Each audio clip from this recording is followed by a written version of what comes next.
तो भाई इंटरव्यूज़ के बारे में बात करते हैं। मोस्टली लोग जब इंटरव्यूज़ के बारे में बात करते हैं तो they just go towards the technical part of it. लेकिन किसी भी इंटरव्यू के अंदर सबसे ज़्यादा इंपॉर्टेंट या फिर you can say one of the most important part होता है उसका वर्बल साइड। ठीक है, जो भी आप लाइव 1-to-1 बैठ के किसी भी इंटरव्यूअर के सामने बैठ के उसको इंटरव्यू देते हैं, तो वहाँ पर मैंने जितनी आज तक इंटरव्यूज़ दिए हैं उसके अंदर मैंने एक चीज़ नोटिस करी है, वो ये है कि किसी भी कॉन्सेप्ट के बारे में जब इंटरव्यूअर आपसे पूछेगा ना, तो वो आपके अंदर एक चीज़ पक्की नोटिस कर रहा होगा, वो ये है कि उस कॉन्सेप्ट के बारे में तुम कितना क्लियरली उसको बता पा रहे हो।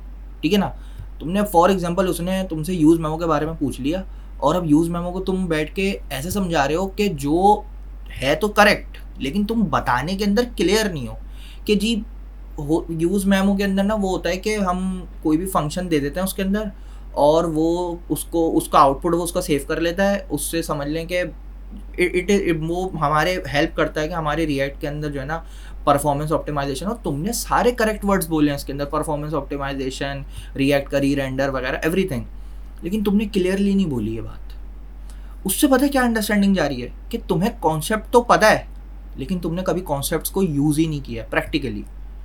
और ये चीज़ हमें पता है कहाँ हर्ट करती है, हम प्रोग्रामर्स को या फिर किसी भी डेवलपमेंट का इंटरव्यू जब हम देने जा रहे होते हैं, ये चीज़ हमें तब हर्ट करती है जब ऐसे 50 लोग बैठ के उस इंटरव्यू के अंदर कैंडिडेट्स होते हैं और हम पता होने के बावजूद क्योंकि हम गलत तरीके से समझा देते हैं हम रिजेक्ट हो जाते हैं। और वर्बल इंटरव्यूज़ के अंदर मैंने जितना नोटिस किया है ना भैया, टेक्निकल इंटरव्यू के अंदर टेस्ट के अंदर लोग क्लियर कर लेते हैं, पढ़ के आते हैं, चीज़ें हो जाती हैं, लेकिन जब बात आती है वर्बल इंटरव्यू में, वर्बल इंटरव्यू में सबसे ज़्यादा लोग रिजेक्ट होते हैं। तो अब रही बात कि इस चीज़ को फिक्स कैसे करना है, तो हम लोगों की जो मोस्टली लर्निंग हो रही है आजकल वो हो रही है यूट्यूब से, राइट। तो यूट्यूब हो गया, यूडेमी हो गया, हम बैठ के कोर्सेज देखते हैं, हम बैठ के चीज़ें अंडरस्टैंड करते हैं, यूट्यूब की वीडियोस देखते हैं, या तो हम उसको फॉलो अलाउंग कर रहे होते हैं कि साथ में यहाँ वीडियो देख रहे हैं, यहाँ पे उसको कर रहे हैं, हम कॉन्सेप्ट समझ के उसको लिखते नहीं हैं।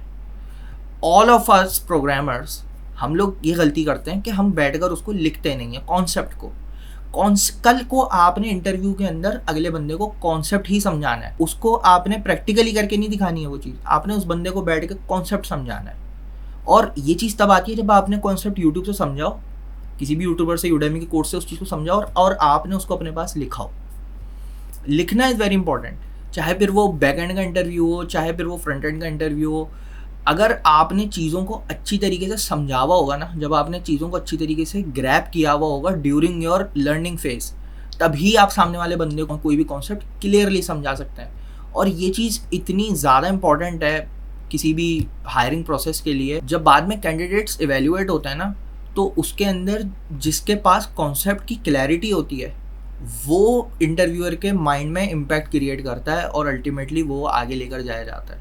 तो ये एक छोटी सी येट इम्पॉर्टेंट चीज़ मैंने नोटिस करी इंटरव्यूज़ के अंदर और इंटरव्यूअर्स के इवेल्यूएशन क्राइटेरिया के अंदर कि whatever the concept you are explaining, be 100% sure about it. और at least make this a practice कि जब आप कोई भी कोड को, कोई भी चीज़ को इंटरनेट से पढ़ रहे हो तो आप उसको अपने पास लिखना शुरू कर दें। I hope this video has given you some perspective, और अगर इस वीडियो ने आपको हेल्प किया तो please make sure you like and subscribe to the channel. Thank you.